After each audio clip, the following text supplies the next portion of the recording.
Hey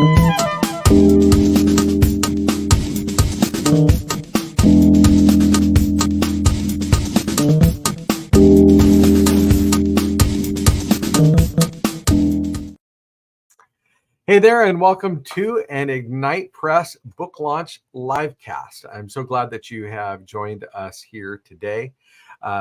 As we go forward here and do our livecast, we're just super excited to have with us Deborah Peck, and you're going to get to know her in just a minute. Before we go further, I want to let you know that here at Ignite Press, we're here to help you get your message to the world. And whether you have written a nonfiction book that is there to build your brand or to get your message out, please reach out to us. We'd be happy to meet you at ignitepress.us, our website. You can go there to schedule a book consultation with us, and we'd be happy to sit down with you.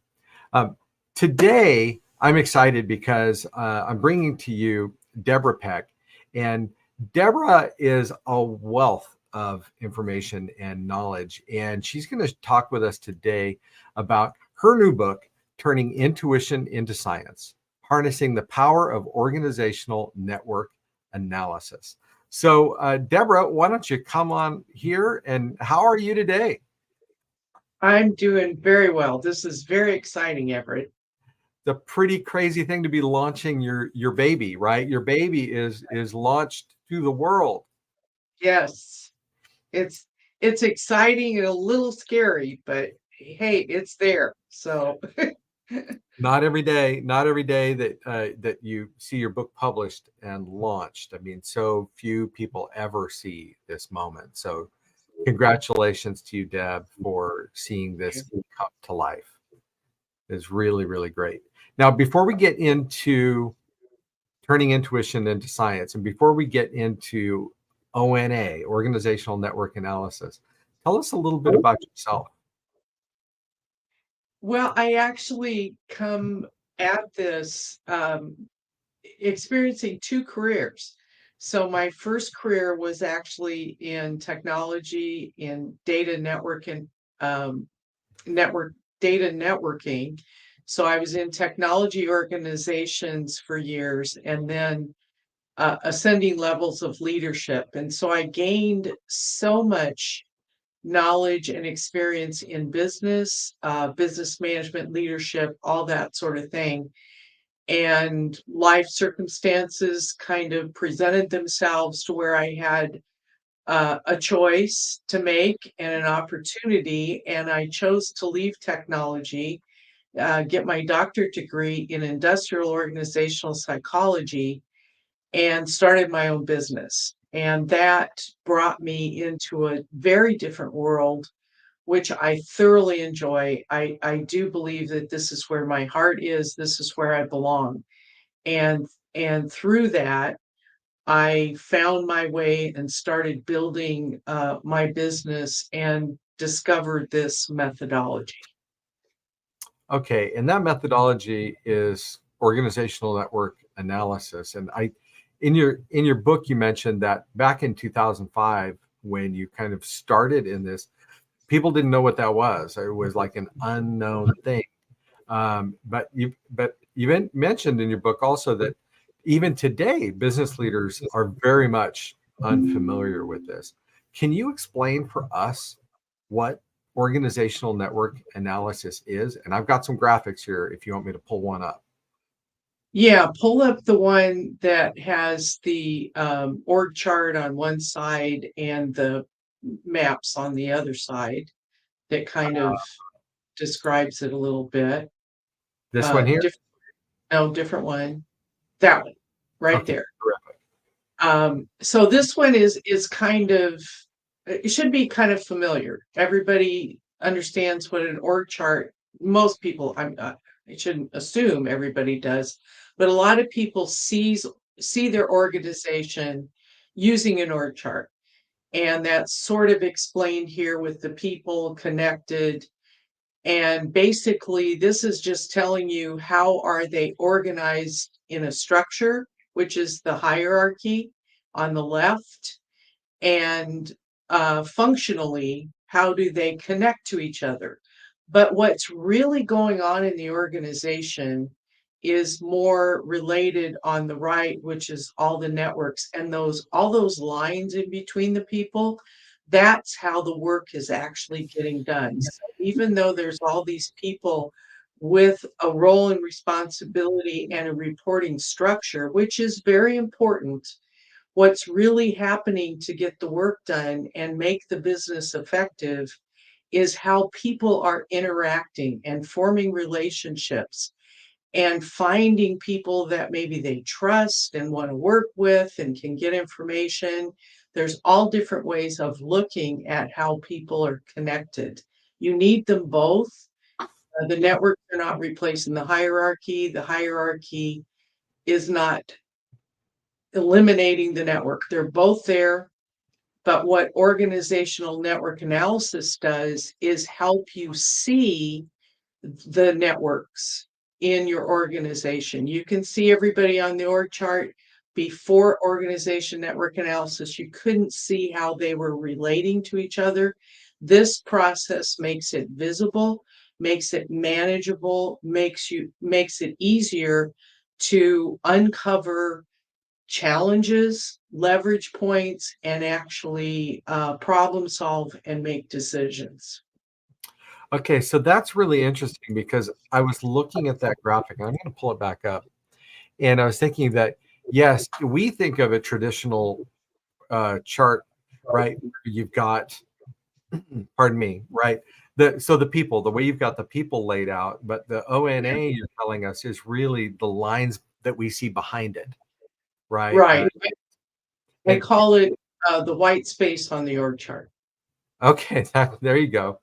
So I think about that even in my company where, hang on, got that even too big there. I was going to take that off. Where, for instance, my publishing coordinator reports to my publishing director.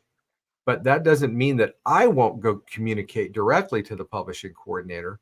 And the publishing coordinator may be communicating with outside uh, team members and all of this. And I see what you mean. It becomes this interlaced web, and that's how the company really works, right? It isn't just an org chart. It's how the company really works. Am I Right. barking up the right tree? No, that's exactly right. And it's getting back to a lot of leaders that didn't even know this existed. Um, if I'm invited in, and I've even had managers say, "Oh, I already know who everybody's connected to, or I know who the key influencers are in my organization."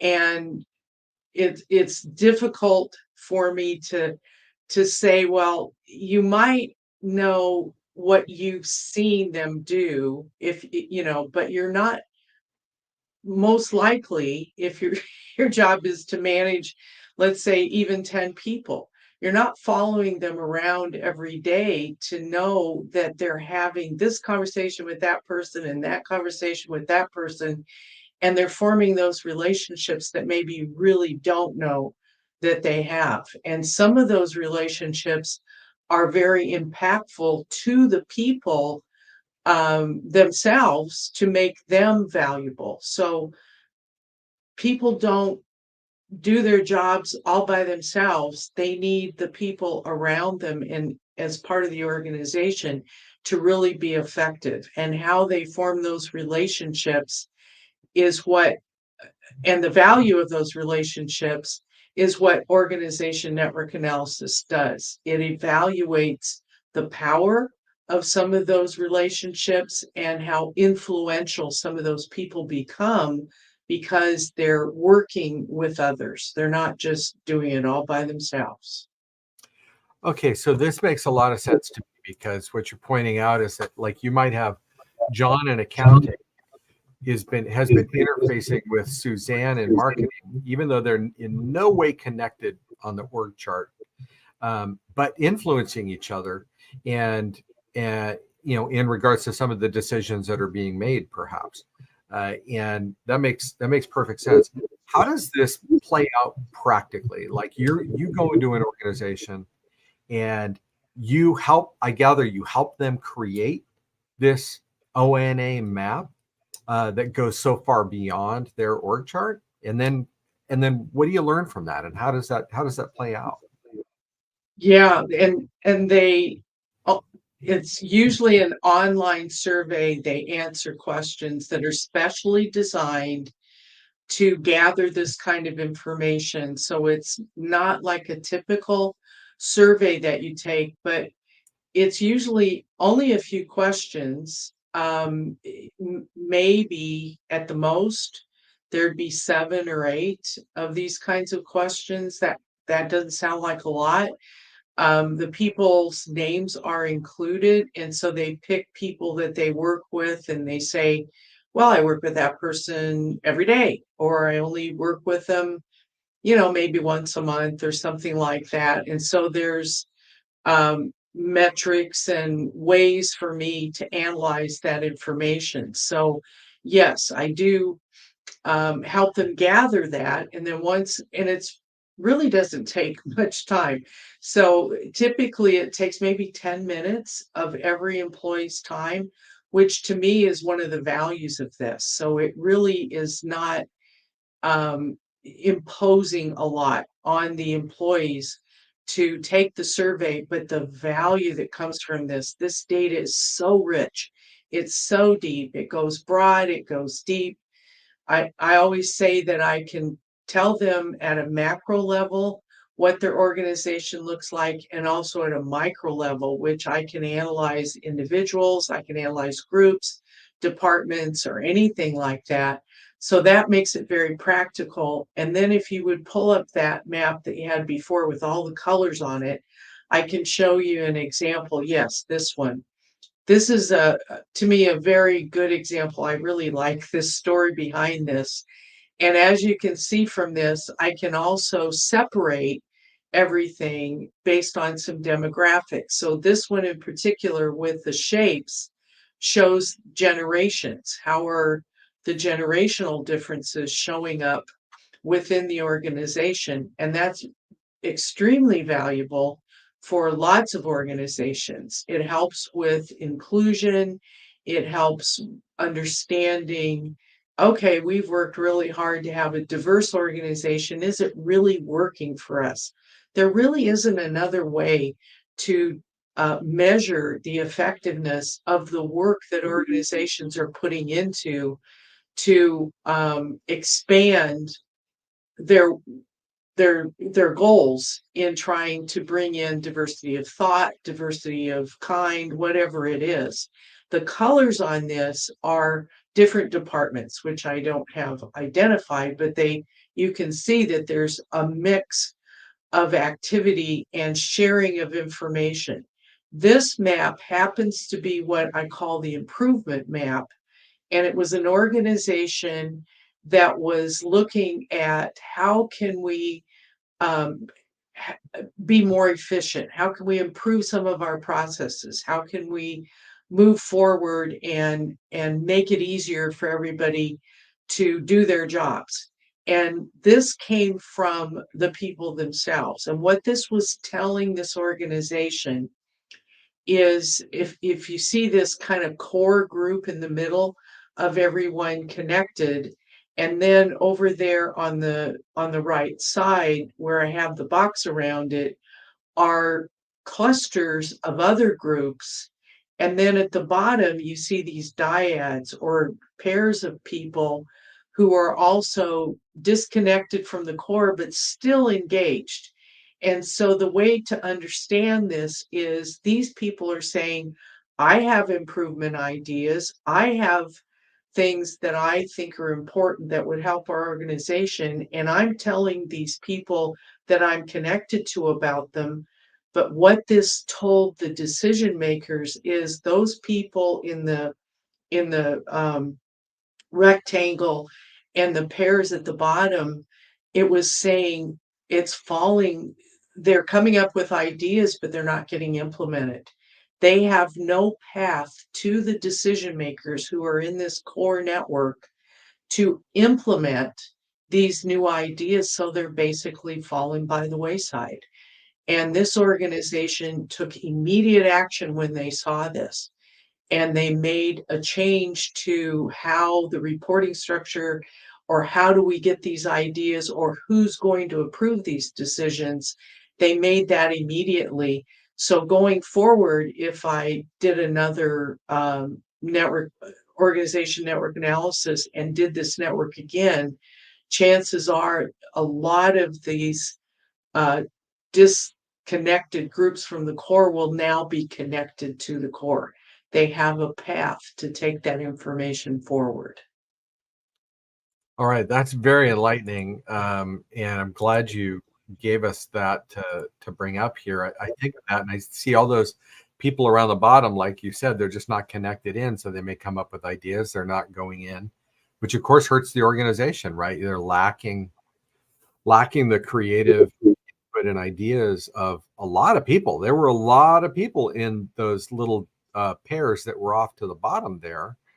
And then also, I thought that was interesting. Your clusters here. It looks like you've got some pretty active clusters on the right hand side, but again, they're not getting in to the. Right, So right. And what? go ahead. No, you go ahead, please. Well, I was just going to explain why some of the shapes are bigger than others and what does that mean. So another part of this, another layer of a map that I do is pick a metric that would help this particular network that I'm looking at. So I make those choices. And this one happens to be what we call integration. And what does that mean? So, who is the most integrated? Who's kind of has a pulse of what's going on? Who's in the know, so to speak. And the larger the shape, the more integrated that person is. So you see the majority of those, and the pink and the aqua nodes in this particular organization were the management level people. So you see the majority of those are in this particular network are the management people, and the ones on the side that you noticed are coming up, they're bubbling up, they're showing some potential to be very integrated, and likely they would be extremely integrated if they were connected to the core. And so finding a way to connect them to the core is very important as one of the recommendations. What is an action that we might take to help them build their network? So that's really practical because looking again on the right hand side, for instance, you've got this. Let's just look at the green cluster on the right hand side. That triangle right there, obviously, that person is connected with those three people. So to integrate them may be as simple, I assume, as getting that triangle person integrated into the core. That's right. They're, That's they're, exactly. so they're already a nexus. And like you said, they may be showing potential for management and getting them in. They're already coordinating it. I was more intrigued by the one below it, where you've got the person in the triangle and they're interfacing with really three different departments. Right. I thought that. That's fascinating. I mean, think about that. So they're already sharing their ideas across departments, but it's staying within their little group. And that's kind of disappointing when you think about it. Kind of sad. If I was in management, I'd be going, oh my gosh, we got to get these people, included, and let's hear what they have to say. And, maybe something as simple as having a meeting where you invite them into and explore some of these ideas that they have and find a way to connect them to one of the people in the core. Yes. Mhm. It's also interesting that you're looking at these generationally and using, I imagine, whatever criteria that you decide is appropriate there. So that is fascinating. Now, Deb, who did you write? Who did you write the book for? Like, who did you have in mind when you wrote this? Well, as you mentioned, a lot of business leaders were not familiar with or even knew this type of thing existed. And so my mission, um, as I was doing this work and found organizations that were open to this, um, the more, I would give presentations or webinars or whatever, and a lot of people were just unfamiliar with it. Inevitably, at the end of that presentation or experience, or a way for me to have some kind of discussion with a business leader, they were like, wow. Um, there was usually a cool factor. It was like, this is pretty cool. And my intent, I heard that so often, I was like, ooh, I love that they think it's cool. I want to get past the cool factor. I want to get it to a point of, this is a have to have. Mhm. You have things in your organizations that you totally believe in, that you spend money on, that you insist are important to your organization, whatever that might be. Let's just say something simple as defining your values for your organization. That is very critical to your culture. You do employee engagement surveys because you want data, you want some kind of feedback. Well, this is, to me, even more critical to your business, to have this understanding of what your organization looks like. How is it performing? Who are the key people in your organization that you may not even know? Um, Everett, if you don't mind bringing up the last slide, that kind of goes into what I'm talking about. Yes. So typically, what goes on the left-hand side when we talk about the people factor, um, it can be intangible when you think about it, right? So managers or decision makers are often left to their own devices to figure out, okay, what's really going on with people and how do I understand them and that. And so oftentimes they rely on the human capital side, and that is a big trend right now. Human capital. There are organizations that are redefining themselves around the words human capital analytics, human capital performance, whatever it is. And that basically is knowledge, skills, and experience, the explicit understanding of what an individual brings to the workplace, their resume, their um, basically what you interview them for, their competencies, the skills that they bring to the workplace, all very important, but it's also focusing only on the individual. What O&A does is focus on the middle bubble, which is called social capital. And that's more around the tacit knowledge, trust, communication, knowledge that people have in their heads that they're starting to share through these relationships. It may not be explicit, it may not be documented, but over time people are learning together, and that's what O&A is capturing. But you need both of these. And my work, not only it starts with O&A in most cases, but then I delve into all this human capital too. I take that's valuable information.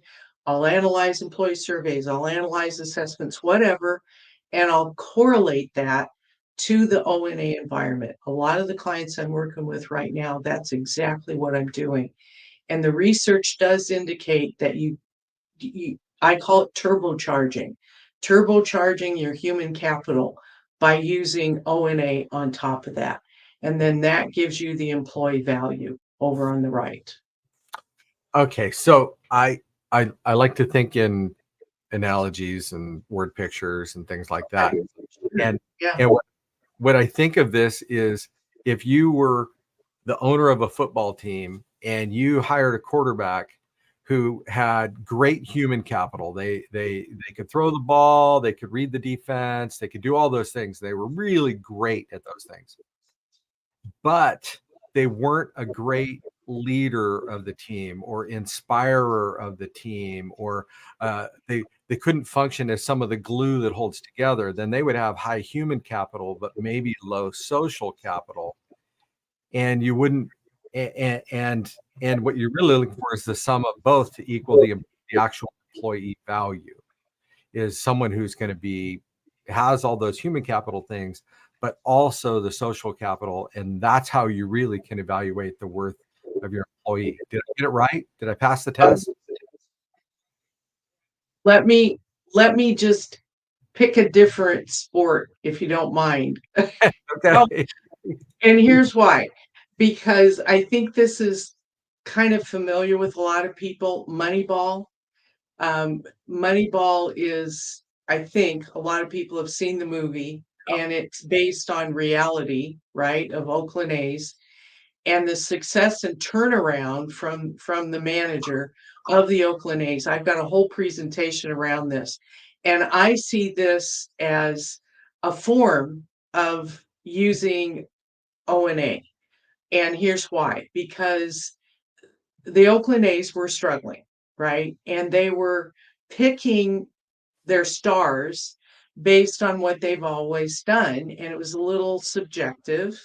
It was these guys that go out and watch everybody and decide, well, that's a good one and that's a good one. Or maybe they had a reputation of being a strong hitter or whatever it was.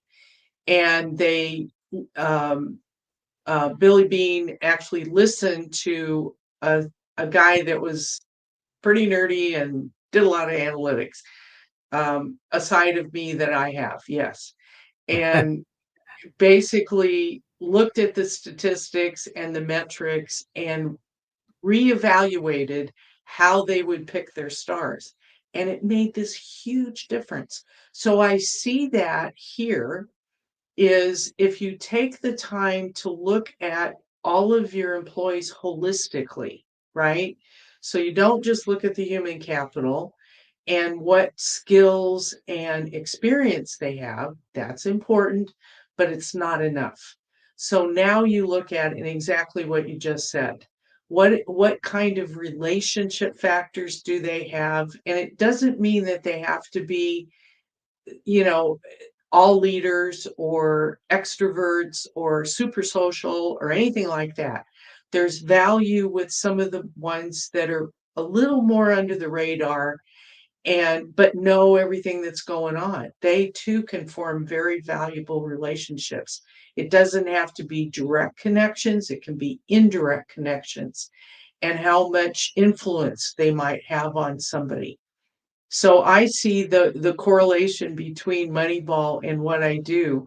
It's really kind of fascinating, and I just think it makes it a little easier for people to understand. Perfect analogy. Well, I tell you, Deb, we just have another minute or so here, and I want to make sure that people know how to reach you. So Sure. what is the best way for people to contact you if they want to talk more about O&A or invite you into their business or have you come to a presentation? Lots of ways. My website, there's a contact form. Send me an email, dpeck at seity.com. LinkedIn, connect with me on LinkedIn, send me a message that way. Different ways to get a hold of me. And what is your web address? HTTPS www.seity.com. Okay, Very CAD.com. simple. I'll just Yeah, put that. most of the time you can just type in seity.com and you're there. Excellent. Well, Deb, thank you so much for having coming on here today. Congrats again on your book launch. I want to remind people that the book is available today on Amazon. You can get a Kindle for $1.99. So, Deb, congrats again, and we'll see this exciting day how it all pans out.